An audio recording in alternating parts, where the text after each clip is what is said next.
737 is in trouble. The pilots blinded by rain. In the cabin, government officials and influential businessmen.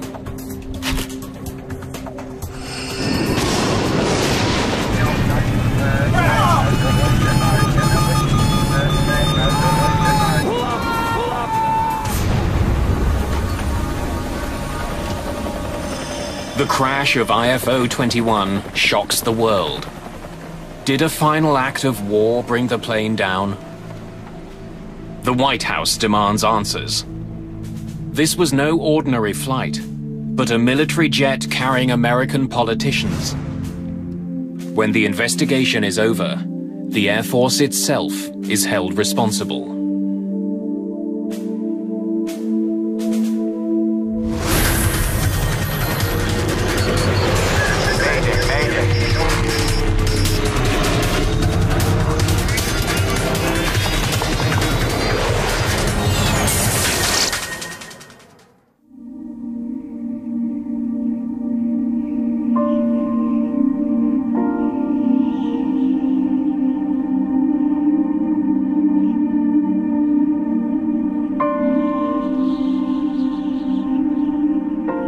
Wednesday, April the 3rd, 1996.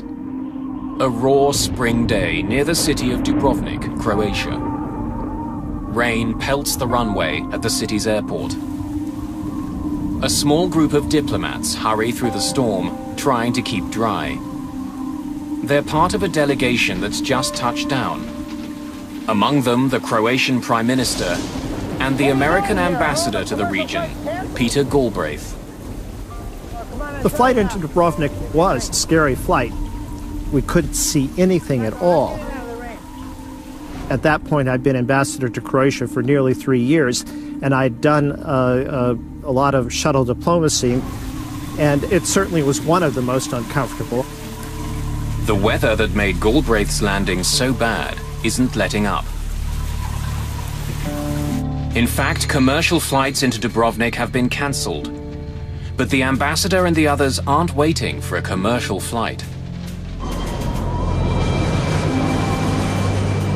They're here to greet IFO-21, a US Air Force jet on a delicate mission. The plane is a specially designed 737. The Air Force has a small fleet of these jets to transport high-profile guests around the world. The cabin has everything needed to do business and politics 10,000 meters in the sky. Today, the cabin is filled with what the military call DVs, Distinguished Visitors. This group is led by United States Secretary of Commerce, Ron Brown.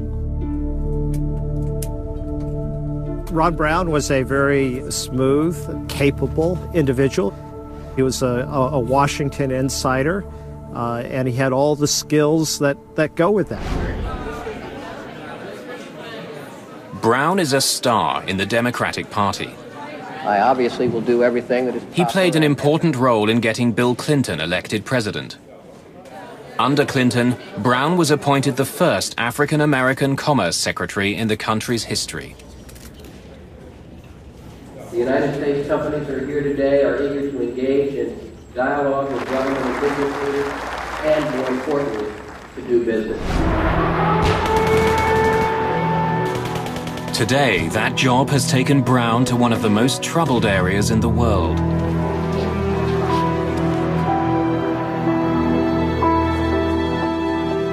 For 4 years, civil war ripped Bosnia and Croatia apart. But just a few months ago, an uneasy peace began. As Commerce Secretary, Brown is helping to rebuild the local economy.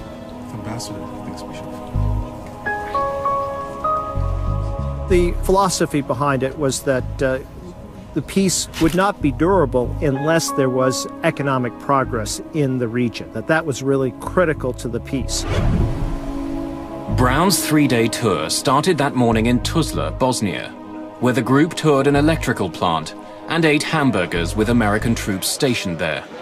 Being a former Army man myself, I know what being away from home is like, so we thought we would bring a little bit of home to you. The final stop on today's tour is the ancient coastal city of Dubrovnik. Before the war, it was a vital part of the country's tourism industry. It was my idea that Ron Brown should go to Dubrovnik. The Croatians were very eager to get the word out that Dubrovnik was still standing and that it was still a tourist destination. So I thought it would be very useful to have Ron Brown and the delegation go there. But on this damp day, Dubrovnik is not at its best, or even visible. Fog presses down from the sky, obscuring the city and the beautiful Adriatic coast. To the north of Dubrovnik flies IFO 21. Its pilot is Captain Ashley J. Davis. His colleagues call him AJ.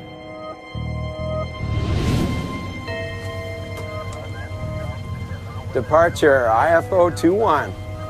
IFO 21. From the cockpit, Davis can see some clouds ahead that he wants to avoid. I'm left here just a couple of miles for a build-up. IFO 21, this is approved as requested. Climb and maintain flight level 160. Up to 160 now. IFO 21. It's 2 o'clock in the afternoon. AJ Davis and his crew have been on the go since dawn. While the cabin of this plane is built for comfort, the cockpit is virtually identical to a standard issue 737. AJ Davis grew up in Baton Rouge, Louisiana, and dreamed of being a pilot. He made it and has been on the front line of American military efforts.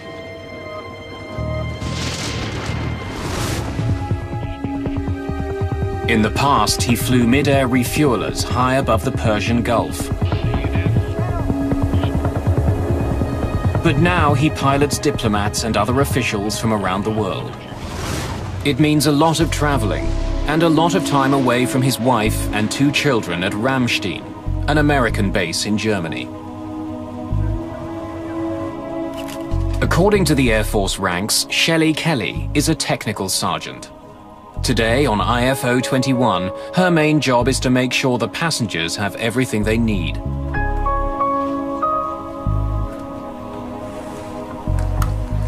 Mr. Secretary, something to eat? No, thank you. I was wondering how our time's looking. The diplomats are expecting to arrive in Dubrovnik by mid-afternoon, but they've been running late all day. I can check to find out for sure if you'd like. Yeah, thank you. Early would be good.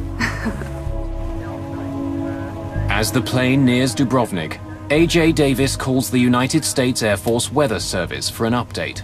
Metro, IFO 21, how copy? Over. IFO 21, copy loud and clear. Weather for Lima Delta uniform as follows. Rain. Sky conditions 500, broken. That would be ceiling. How well do you copy? Metro, IFO 21, copies. Yeah, we've been in it all day. Are you expecting any changes in the weather? Pretty much continued rain, over. Copy. Rain. Thanks for your help. So, let's see the sights of Dubrovnik. Only 4 months after a peace treaty was signed, the skies over this part of the world aren't guaranteed to be friendly. Planes are still required to fly in certain highly restricted lanes. While he's aware that there are flight restrictions, Davis has never flown in this part of the world before. As he nears the Croatian border, he gets an unexpected warning. IFO 21, this is Magic 51.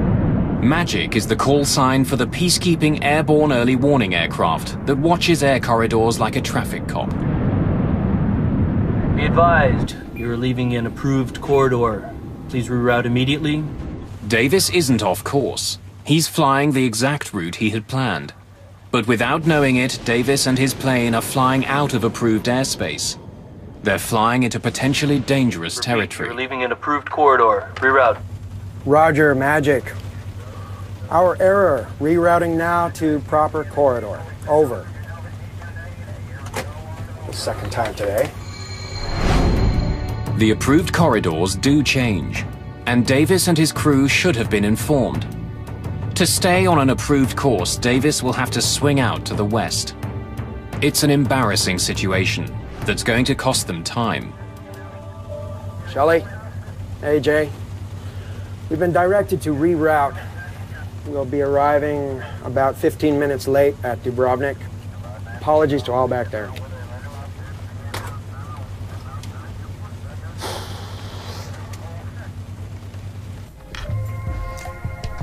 Ladies and gentlemen, could I have your attention, please? Unfortunately, there will be a slight delay on our arrival into Dubrovnik.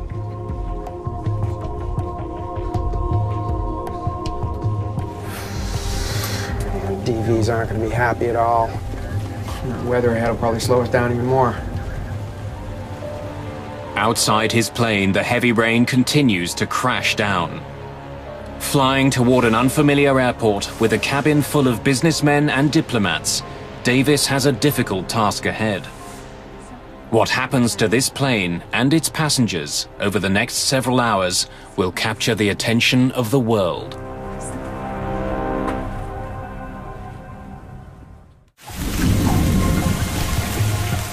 A heavy rain soaks a small airport in Dubrovnik, Croatia.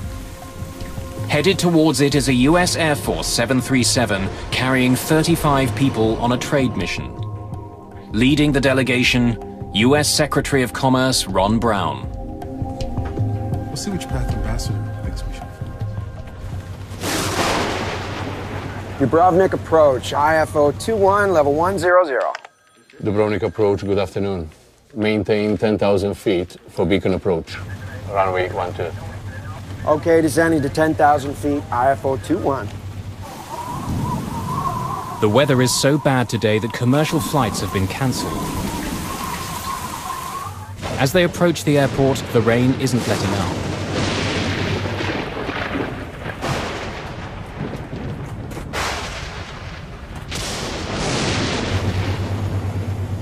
But the crew is dealing with more than just bad weather. The recent civil war has taken a heavy toll on Dubrovnik's airport. It had been closed for several years and is waiting for a new landing system. The airport was totally trashed by the Serbs who had taken over the airport during the '91 war. They really went out of their way for the destruction. They destroyed the instrument landing system. The new one was on order.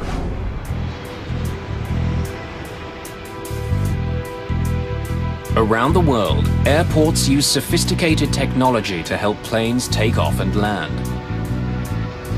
Doppler radar warns of incoming storms. Glide slopes help pilots stay on course to land.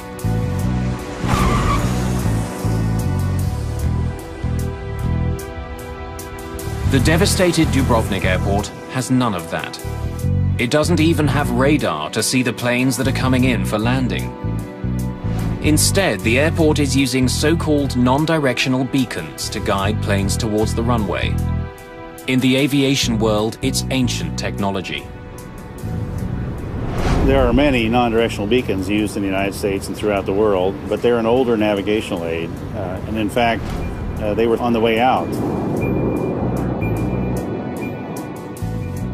The system in Dubrovnik has 2 beacons on the ground, which send out signals to the plane.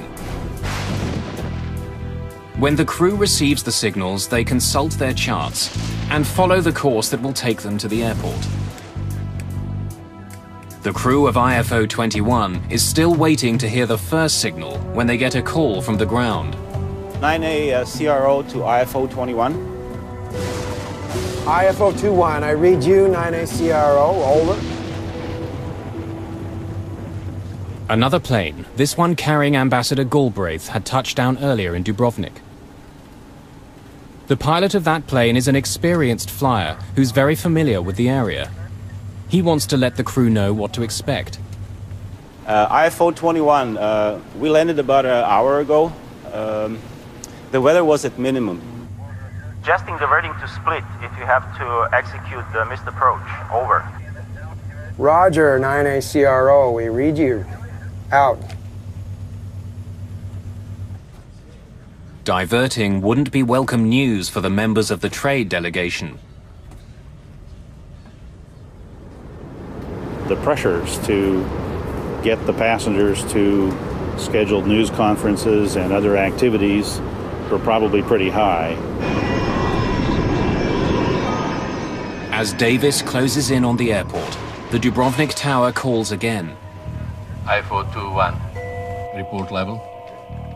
IFO 21, 5,000. IFO 21, roger.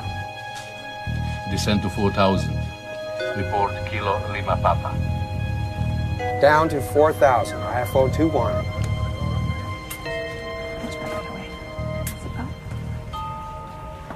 Sir. Thank you. Flying above the storm, the crew finally hears the radio signal from the first beacon. AH, at Kilo Lima Papa, we're tracking outbound at 119 degrees. 119 confirmed.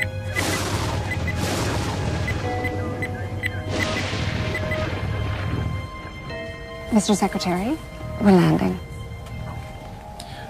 We'll take this up later, Adam. It's not very broken up down there. I can't see through it. Tim? The clouds are thick. The crew can't see the ground. They have to trust their instruments as they descend through the storm. IFO 21. Sir, we are inside the locator, inbound. IFO 21, roger. Cleared for beacon approach. Runway is wet. IFO 21.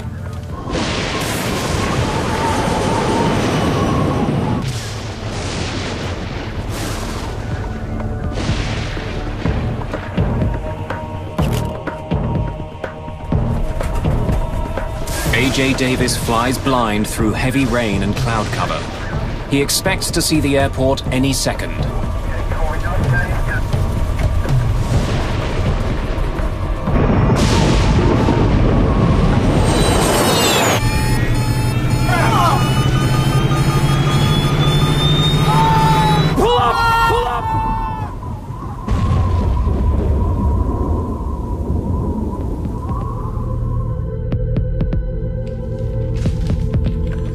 IFO 21, do you read? Just before 3 o'clock in the afternoon, Dubrovnik Tower loses all contact with IFO 21. IFO 21, Dubrovnik approach, do you read? IFO 21, do you read? Without approach radar to track the plane, controllers have no idea where it is. Perhaps the plane has diverted to another airport. IFO 21, do you read? But as the minutes stretch on with no word from the American plane, local controllers are taking no chances. Initiate emergency procedures. Near the end of our shift, we heard about the possibility of a missing plane. We didn't know who was on the plane. We had no details about the flight. For situations like this, there is a certain procedure, and we just waited for more information. Peter Galbraith is waiting at the airport with Croatia's Prime Minister.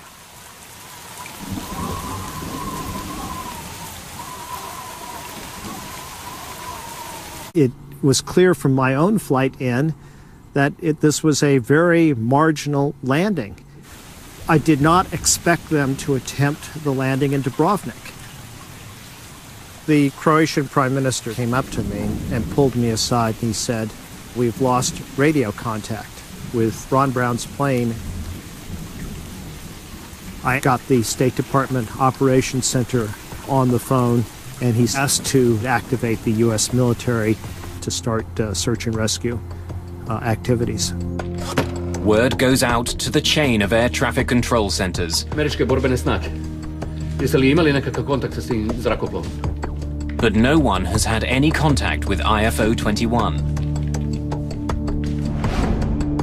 The search and rescue effort focuses on the approach to the airport. Perhaps the plane had ditched into the Adriatic. At the time, I was about 100 miles away. I was in Brindisi, Italy. We launched 2 of our MH-53 helicopters with Special Tactics Air Force personnel on board, headed to Dubrovnik. For hours, there is no sign of the missing aircraft. The weather conditions are getting worse. Fog was in, thunderstorms in the area, low visibility. IFO-21 Dubrovnik approach, do you read? IFO-21 has a CPI, or crash position indicator, on board. IFO-21, do you read? If the plane went down, the CPI should be sending out an ultra-high frequency signal. IFO-21. But the Dubrovnik airport, as well as lacking radar, does not have the equipment to pick up the signal. IFO-21 Dubrovnik approach, do you read? IFO-21, do you read? IFO-21, do you read? As the hours pass, poor visibility frustrates the searchers. They arrived off the coast and they were over water looking for the crash.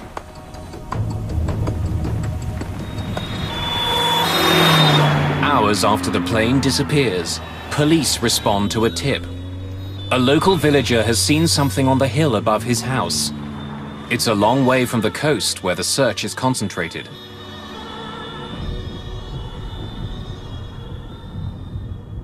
We went up with 2 vehicles to check the mountains. The weather was extremely horrible. Strong rain and thick fog. So we went on foot for about an hour up that mountain. Then we came close.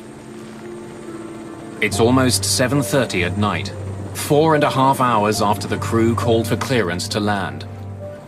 The crash of IFO-21 is finally confirmed.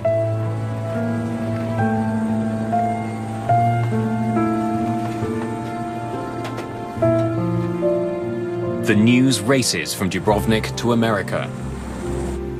The crash site has been reached by Croatian police, and I've just received word that there's also a Croatian doctor on the scene. The tail section is the only substantial piece of IFO-21 that's left. Debris and bodies are scattered across the mountain.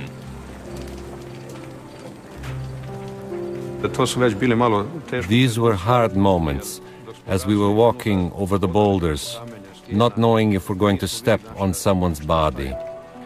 These are the moments that you can't forget. Then, almost miraculously, police make a heartening discovery. Inside the tail section, they find a survivor. It's Technical Sergeant Shelley Kelly. As we arrived at the tail section, one policeman went inside and found the body of a stewardess, and he tried to help. That was our hope. We wanted to help. We wanted to save every life, and hers was our chance. We were counting on it.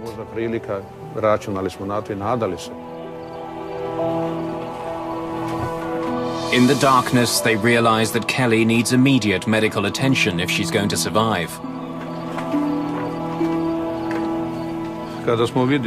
When I realized that there was no one to help, I radioed the police central station in Dubrovnik and got them the location of the crash site. By then, it was completely dark.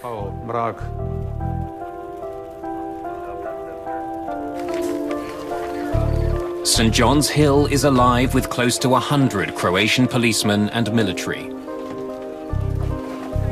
American forces are also rushing to the scene. Enormous rocks and treacherous conditions make the wreck site difficult to reach. But there are also remnants of the recent war. Mike Canavan is in charge of the U.S. crash recovery operation. I met a Croatian major. He told me that he was going to be the guide that would take us up to the top of the mountain. And at that time, he happened to mention that there were several minefields between where we were and the crash site.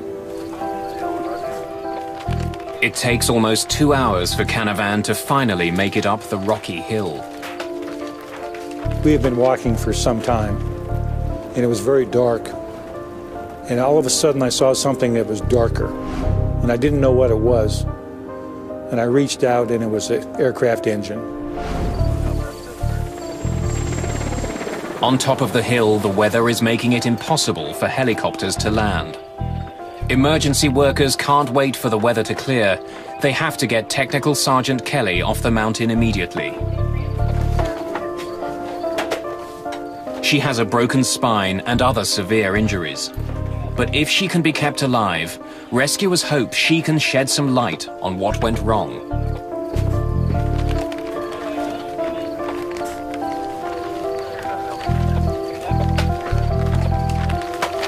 With Kelly off the mountain, the search for other survivors continues.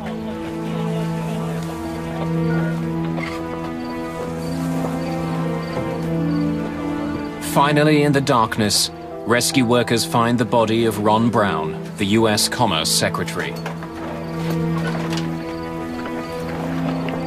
In fact, as rescuers continue to comb the hillside, all they find are bodies. A.J. Davis and the rest of the crew were probably killed instantly. All the other members of the trade delegation are also killed.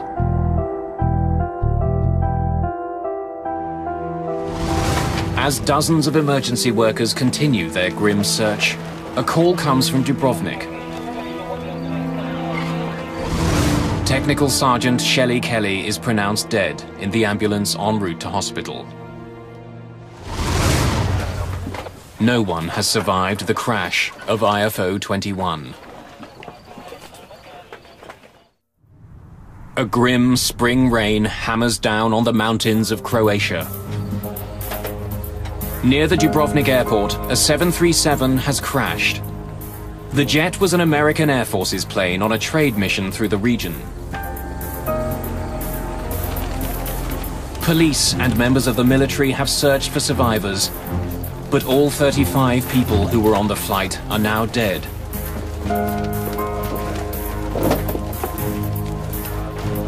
Including the American Secretary of Commerce, Ron Brown. In the darkness, the rescuers begin a very different job. Mike Canavan is with the U.S. Special Forces. Once we realized there were no survivors, the mission changes. It goes from there's no one to rescue. Now you have to recover remains.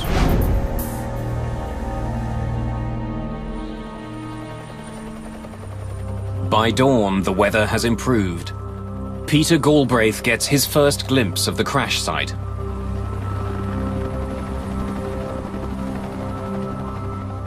We walked up the mountain. The weather was somewhat better. And near the top, there was the fuselage of the plane, rear part of it, and debris all over the place. And then on the other side of the ridge were the bodies. There's nothing in the world that compares to a plane crash. One thing that my folks did on the mountain and then down in Dubrovnik is they did this with dignity and respect. And I thought it was done exceptionally well.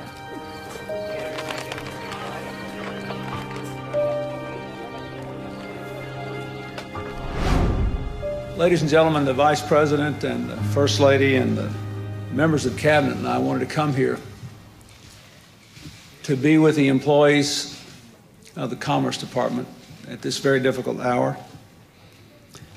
Hillary and I have just come from Ron Brown's home, visiting with Alma and Michael and their family and friends who are there. As the truth sets in, the hard questions begin. How had a specially redesigned US Air Force 737 crashed on a hillside in Croatia? Was it simply bad weather? Or in a war-ravaged part of the world, was there another cause?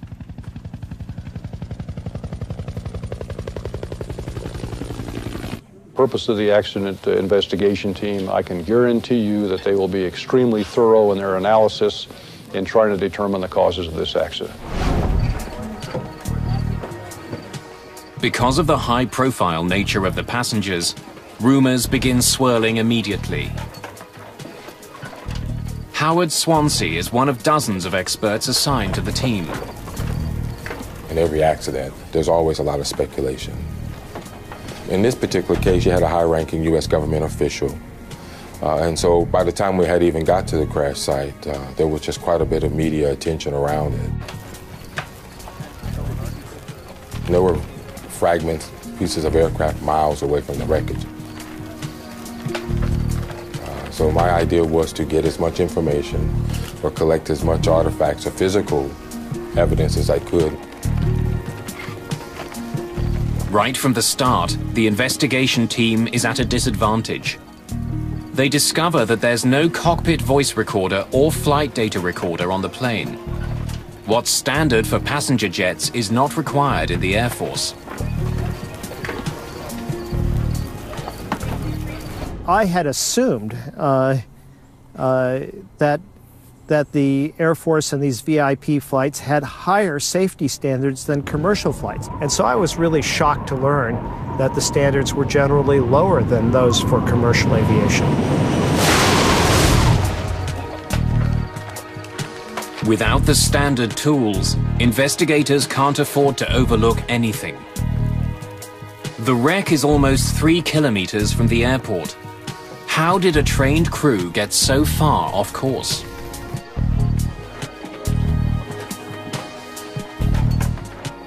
As Swansea examines the wreckage, Nelson Spornheimer is brought in to look at other evidence. An expert in aerial navigation, he plots the plane's doomed final minutes. To trace the last moments of the flight, he turns to the sky and the US Air Force radar plane, which had been patrolling the region. IFO-21, this is Magic 5-1. Be advised, you're leaving an approved corridor. Please reroute immediately. Rerouting now to proper corridor. Over. Apart from heading out of approved airspace, Spornheimer finds nothing unusual about the plane's flight until the end. The radar track that I was given was from an AWACS aircraft and showed that the en route portions of the flight from about 100 miles prior to the airport were entirely nominal. The last segment of the flight, however, beginning 20 kilometers from the airport, is different. On their final approach, the plane begins to head off course. They start flying in a straight line, which heads right into the mountains. My initial look at the flight track of the aircraft showed a 7-degree bearing error in the final segment of the approach. A small error when traveling at hundreds of kilometers an hour could quickly lead to an enormous problem. But why would the plane get off course at the end of the trip if the rest of the flight showed no major navigational problems? Even in bad weather, how had the crew become so lost? Spornheimer examines the outdated navigational equipment at the airport. Badly damaged during the recent war, perhaps it had malfunctioned. 2 separate navigational beacons are used for landing in Dubrovnik. One guides planes to the runway, the other lets them know if they've gone too far. The first is located on nearby Kolosep Island. It transmits a specific Morse code signal to make it easily identifiable. When they hear it, all Davis and his crew need to do is fly a heading specified on their landing charts. If they do, they should eventually arrive at the airport. The second beacon is located at the airport itself. It's a fail-safe device. If the crew hears the beacon before they see the airport, they have to declare a missed approach and circle around to try landing again. In fact, the plane that brought Peter Galbraith to Dubrovnik just minutes before IFO-21 only landed on its second attempt. IFO-21, I read you, 9ACRO, over. Adjusting the verdict to split if you have to execute the missed approach. Over. Roger, 9ACRO, we read you. Out. But after studying the equipment, Spornheimer doesn't believe it played a role in the crash. Both the non-directional beacons were found to be operating normally by flight tests within a few days after the accident. There are bizarre rumors of an even more sinister theory. Perhaps Davis was following a decoy beacon, put in the mountains on purpose. In a troubled region, was this an attack on the trade mission?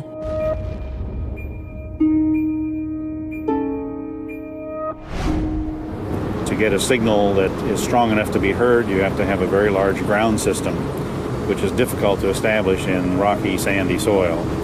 So it would be very expensive and very time-consuming to set up an NDB in the mountains. Such an elaborate scheme would be nearly impossible to pull off. No evidence is ever found of a decoy beacon. The investigation continues.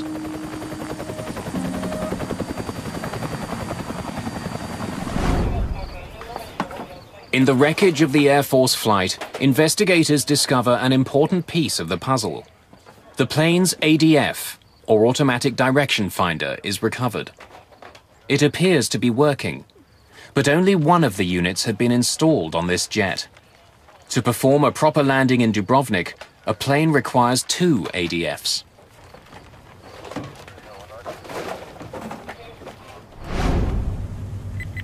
The device listens to the signals put out by the land-based beacons, but it can only listen to one at a time. We're still not past it. I'm tuned back to KLP. Flying with 1 ADF, the crew can listen to either the beacon which is telling them how to get to the airport, or the beacon which is telling them they've gone too far. They can't do both at the same time. That would have required 2 ADF receivers in the aircraft, which the accident aircraft had only 1. And only having 1 ADF restricted their ability to follow the approach accurately. I got CV. We're still not past it. I'm tuning back to KLP. By quickly tuning back and forth between the 2 beacons, the crew can use 1 ADF to listen to 2 signals. But it would have added stress to an already difficult landing. And it's another surprise. The Air Force jet wasn't adequately equipped to land at this airport. You're talking in a very short time span of making the approach.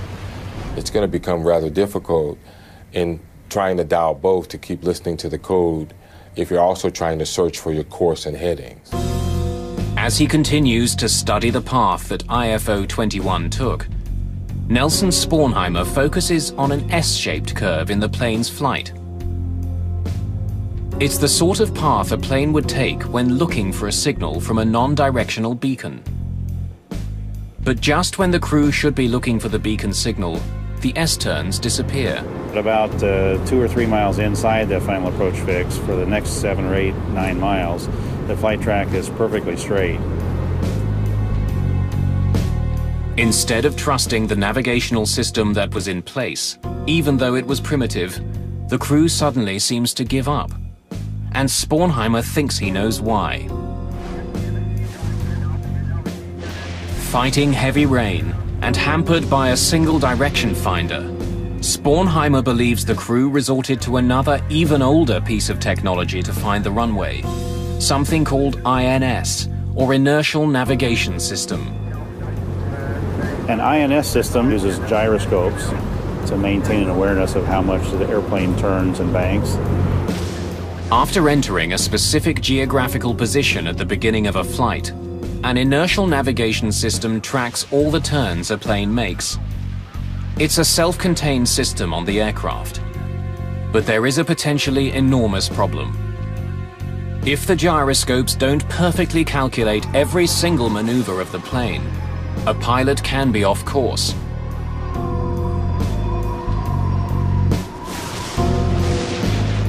It's not very broken up down there. I can't see through it. Tim? The crew might have thought that switching to this system would help them find their way. But in this case, it might have put the plane dangerously off course. INS drift in this case was probably, in my view, the primary reason the aircraft ended up where it was.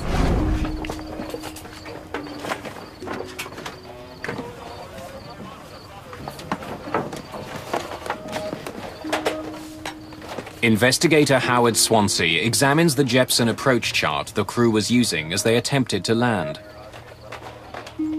Hampered by poor visibility and relying on the inertial navigation system, their charts would have been a key aid. But when he takes a closer look at it, he notices something peculiar. A key figure, the minimum descent altitude, isn't accurate. The minimum descent altitude is the height where pilots must be able to see the airport. If you can't see it at that height, you have to abort the landing.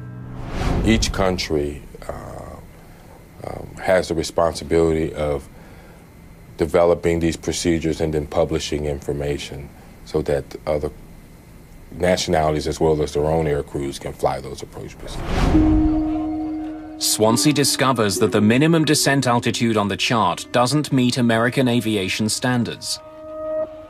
Given the mountainous terrain, it should have been more than 2,800 feet. But the chart the crew was using said it was just over 2,100 feet. It means that the crew could have flown almost 700 feet lower than experts in the US thought was safe without having to abort the landing. Combined with the other problems the crew was dealing with, the non-standard chart sealed their fate. Struggling to find the airport, they were straining to see through the clouds, assuming they were still safely above the mountains.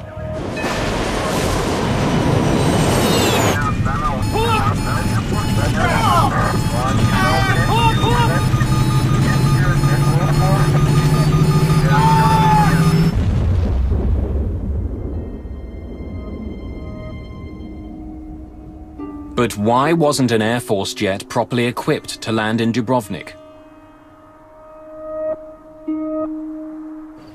And why didn't the crew have the right landing charts that would have made even a difficult flight safer?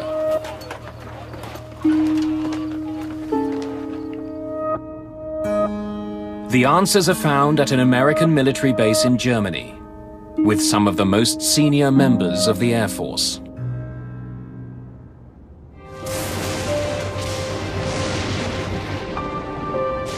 In the spring of 1996, a US Air Force jet crashed just outside the airport in Dubrovnik, Croatia.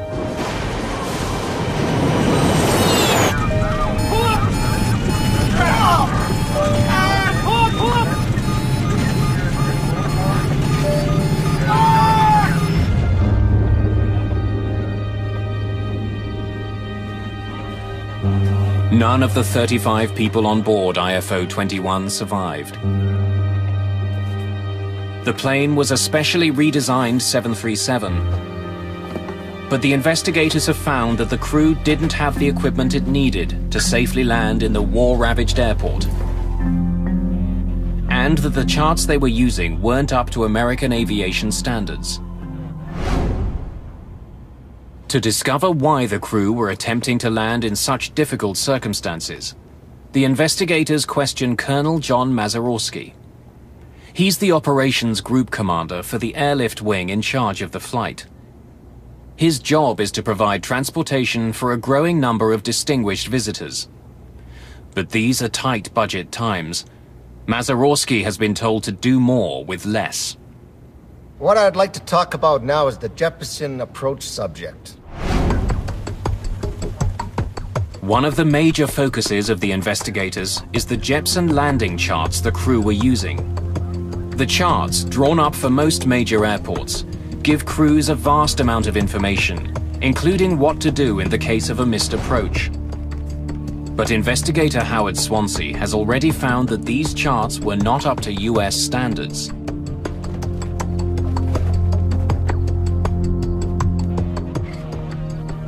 The Air Force had a directive that required all procedures in foreign countries to have gone through a U.S. or their evaluation process prior to an Air Force crew being able to fly that approach. Landing at the Dubrovnik airport had not been approved. The Jeppesen landing charts that did exist for the airport had not been reviewed.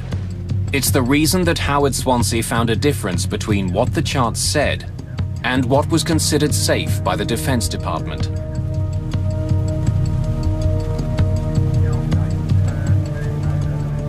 Mazurowski believed that restricting his planes to approved airports would severely limit some of his missions.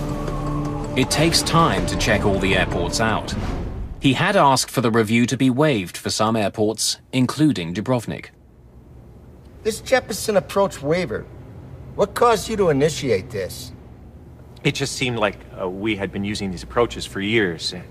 Safety didn't seem to be in question. But the Defense Department waiver was never granted. The approach for Dubrovnik was never approved. Yet even without the safety clearance, the Air Force continued to land there. IFO 21, level 100. Dubrovnik approach, good afternoon. The airport in Dubrovnik was far below modern standards. The charts used to land there hadn't been checked by the Department of Defense. Nevertheless, senior Air Force officials had decided to permit landing at Dubrovnik and other airports they were flying into. In fact, none of them have been approved in this time frame. Not to my knowledge, sir. No.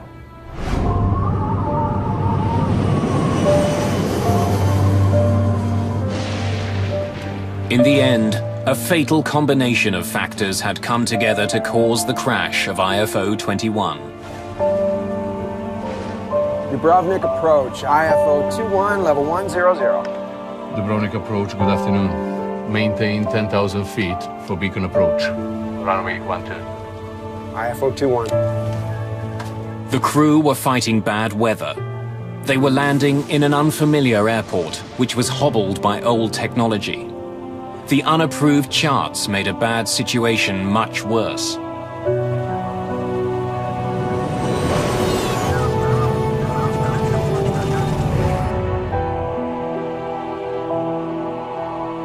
After an investigation involving nearly 150 interviews, the final report on the crash of IFO 21 exceeds 7,000 pages.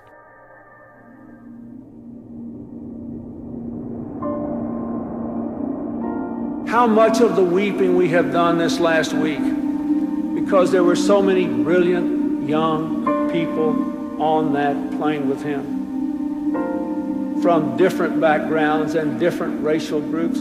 Why? Because Ron Brown could see in them the promise of a new tomorrow.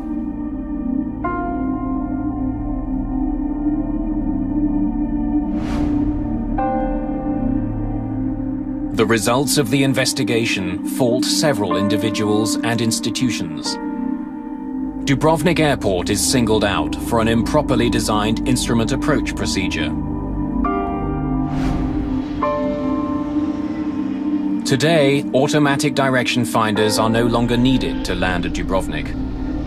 The airport has replaced its approach equipment with the instrument landing system which was being delivered at the time of the accident. I got CV. The final report says A.J. Davis and his cockpit crew are responsible for flight errors.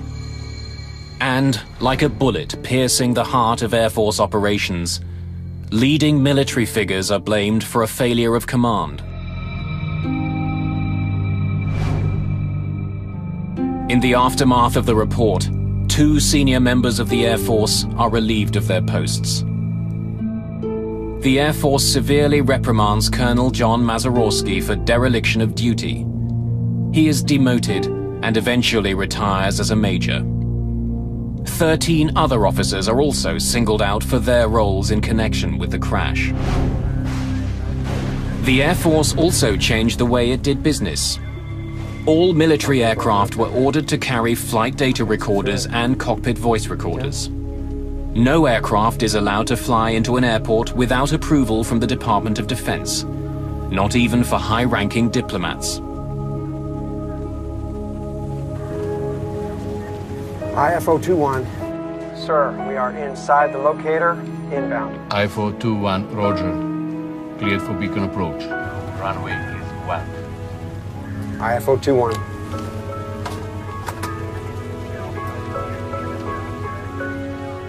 The Air Force Command was held accountable for the accident.